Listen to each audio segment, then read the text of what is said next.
ডাকসু রাকসু চাকসু জাকসুতে যেভাবে করে আল্লাহর ইচ্ছায় ব্যাপক আকারে বিজয় অর্জন করেছি, এটার মতোই সারা বাংলাদেশেও আমরা বিজয় অর্জন করবো ইনশাআল্লাহ।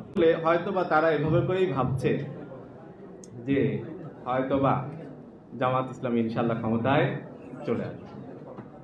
জামাত ইসলামী আসলে ক্ষমতায় আসতে চায় না। জামাত ইসলামী আসলে দেশের সেবা করতে চায়, সেবার সর্বোচ্চ সুযোগটা পেতে চায়। তো আমার যেটা মনে হয় সেটা হচ্ছে এই জুলাইয়ের আন্দোলনের মধ্য দিয়ে মানুষের চিন্তা জগতে যে পরিবর্তনটা এসেছে, সেই পরিবর্তনটা যদি আমরা খেয়াল করতে পারি তাহলে দেখবো আসলেই মানুষ যা চায় সেই চাওয়াটাকে বাস্তবায়ন করার জন্য যেই সংগঠন ইনশাআল্লাহ সার্ভ করতে পারবে সেই সংগঠন হচ্ছে বাংলাদেশ জামাত ইসলাম। এবং যেই প্রতীকের মাধ্যমে আমরা এইখানে আসার একটা সুযোগ পাবো সেই প্রতীক হচ্ছে দাঁড়িপাল্লা ইনশাআল্লাহ। এই যে মানুষের মধ্যে যে আকর্ষণ, কারোর প্রতি মানুষের ভালোবাসা বা জনপ্রিয়তা, আমভাবে মানুষ কাউকে ভালোবাসা, সেই ভালোবাসাটা আসলে আল্লাহ তাআলার ইশারা, আল্লাহ তাআলার ইচ্ছাতেই এটা হয়। আপনারা এই উদাহরণটা দেখতে পারবেন আমাদের এই রংপুরেরই শহীদ আবু সাইদ। চিন্তা করেন সেই মানুষটার প্রতি ভালোবাসা সারা পৃথিবীতে ছড়িয়ে গেছেন আল্লাহর ইশারা। এই মানুষটাকে কে চিনত? কিন্তু আল্লাহ তাআলা তাকে, আমরা আশা করি আল্লাহ তাআলা তাকে ভালোবেসেছেন এবং সেই ভালোবাসাটা জমিনে ছড়িয়ে দিয়েছেন। তো এভাবে করে আরো আমাদের আল্লামা সাঈদী, একটা মানুষকে কি পরিমাণে মানুষ ভালোবাসতে পারেন যে তার মৃত্যুদণ্ডের অন্যায় রায় দেওয়ার পরে এত অগণিত মানুষ তাদের জীবন দিয়ে দিল এই অন্যায় প্রতিবাদ করতে গিয়ে। তো এই ভালোবাসাটা আল্লাহ তাআলার পক্ষ থেকে সার্কুলেটেড হয়, ছড়িয়ে যায়, স্প্রেড আউট হয়।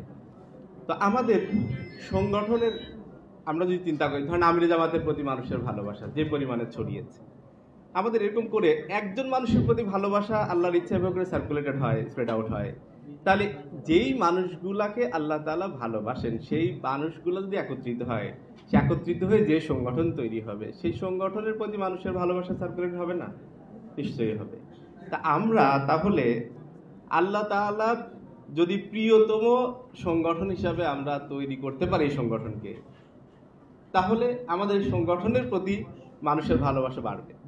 আর আল্লাহ তাআলার প্রিয়তম সংগঠন হিসাবে যদি আমরা এই সংগঠনকে বানাইতে চাই তাহলে আমাদের প্রত্যেককেই আল্লাহর প্রিয়তম হওয়ার চেষ্টা করতে হবে। তা আল্লাহর ভালোবাসা অর্জন আমরা প্রত্যেকেই করতে পারলে ইনশাআল্লাহ জনগণ আমাদেরকে ভালোবাসবে, আমাদের জনপ্রিয়তা ছড়িয়ে যাবে।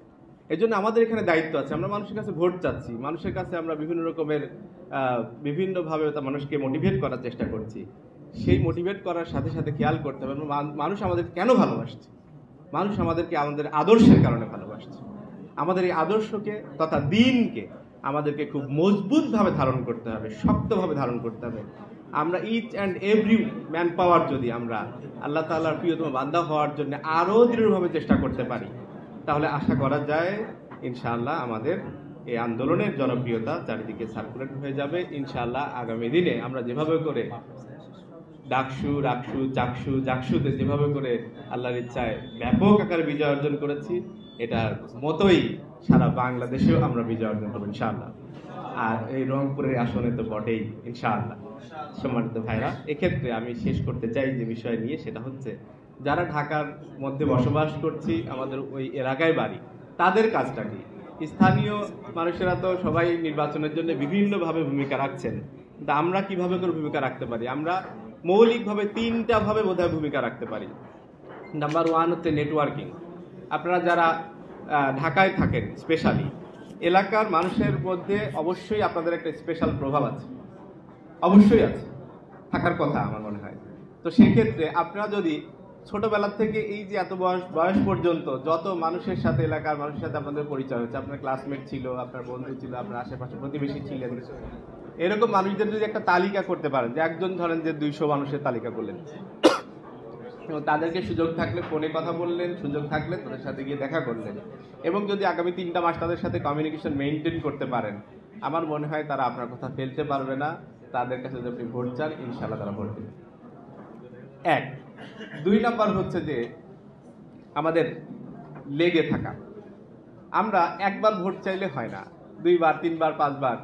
একটা মানুষ সাধারণত একটা সার্ভেতে আছে যে একটা মানুষ কনভিন্সড কখন হয়, কোন একটা পণ্য যদি আপনি বিক্রি করতে চান তাহলে সে কখন কিনে? সাধারণত 5th টাইম যখন কারোর সাথে সিটিং দেন তখন সে কনভিন্স বেশি হয়। তো আমরা একবার ভোট চাইলে পরে মানুষ ভোট দিয়ে দিবে এমনটা আশা করা যায় না। আমরা যদি 5 বার ভোট চাইতে পারি একজনের কাছ থেকে, আমার মনে হয় ইনশাল্লাহ তারা ভোট দেবেন। সো এলাকার এই মানুষদের সাথে ফোনে কথা বলে, একই সাথে ঢাকায় যারা বসবাস করছে, যারা ওইখানকার ভোটার, তাদের সাথেও আমাদের এই কমিউনিকেশন মেনটেন করা, লেগে থাকার কাজটা আমাদের করতে হবে। আর থার্ড যেটা, সেটা হচ্ছে যে আমাদের যার যে বিষয়ে যোগ্যতা আছে, হয়তো বা কারো এই যোগ্যতা আছে যে তার বিশ্লেষণী যোগ্যতা ভালো, তাহলে আপনি একটু এই যে আমাদের আসনের পরিচালক এসছেন, আসনের যিনি যাকে নমিনেশন দিয়ে কষ্ট দেওয়া হয়েছে, যার উপর বড় দায়িত্ব চাপিয়ে দেওয়া হয়েছে, উনি আজকে এসছেন এখানে, ওনার সাথে কথা বলে যোগাযোগ করে যদি আপনার যে বিষয়ে যোগ্যতা আছে, ধরেন আপনার বিশ্লেষণী যোগ্যতা ভালো, তাহলে তাদের সাথে যোগাযোগ করে আপনি বিশ্লেষণী জায়গায় কাজ করেন। আপনার সোশ্যাল মিডিয়ায় ভূমিকা রাখার যোগ্যতা ভালো আছে, আপনি তাদের সাথে যোগাযোগ করে সেখানে ইনভলভ হন। বিচ্ছিন্নভাবে কাজ করে খুব বেশি কিছু করা যাবে না, কিন্তু যদি আমরা ওই টিমের সাথে সংযুক্ত হতে পারি তাহলে ইনশাল্লাহ বড় কিছু করতে পারবো। সো এই বিষয়ে আপনাদের যার যেদিকে যোগ্যতা আছে সেটাকে আমানত হিসাবে ধরে নিয়ে, আল্লাহর পক্ষ থেকে নিয়ামত হিসাবে ধরে নিয়ে সেটাকে কাজে লাগানোর জন্য অনুরোধ করতে চাই। লাস্টলি আমাদের আসনের পরিচালকদের কাছে আমি একটা অনুরোধ করে কথা শেষ করতে চাই, সেটা হচ্ছে যে আমাদের এই ভাইরা সবাই নিশ্চয়ই কাজ করতে আগ্রহী, নিজ জায়গা থেকে ইন্ডিভিজুয়ালি তারা কাজ করবেন, এলাকায় গিয়ে, বাড়িতে গেলে, গ্রামে গিয়ে কাজ করবেন, শহরে গিয়ে কাজ করবেন। কিন্তু যদি এটা সম্ভব হয় যে ওই জায়গায় যারা স্থানীয় ভাইরা, তারা যদি তাদের ওই জায়গাতে কাদের বাড়ি আছে, তারা ওই এলাকার বাইরে বসবাস করছেন, তাদের সাথে একটু বিশেষভাবে যোগাযোগ করে, হইতে পারে ঢাকায়, হইতে পারে খুলনা, রাজশাহী, চিটাগাং, যেখানে আছে, যোগাযোগ করে যদি তাদেরকে বিশেষভাবে অনুরোধ করেন যে আমাদের এখানে একটু মাঝে মাঝে সময় দেন, আসেন এবং আমাদের সাথে সংযুক্ত হন, এবং যখনই তারা যাবে জীবনে ওই নেটওয়ার্কের সাথে যুক্ত হয়ে একটু বের হন, এই যোগাযোগ স্থানীয়ভাবে যদি করা যায় তাহলে ইনশাআল্লাহ এই ভাইদের কার্যক্রমটা স্থানীয় ভোটিং সিস্টেমের বা ক্যাম্পেইন সিস্টেমের সাথে সংযুক্ত, এটা অনেক বেশি ফলপ্রসূ হতে পারে ইনশাআল্লাহ।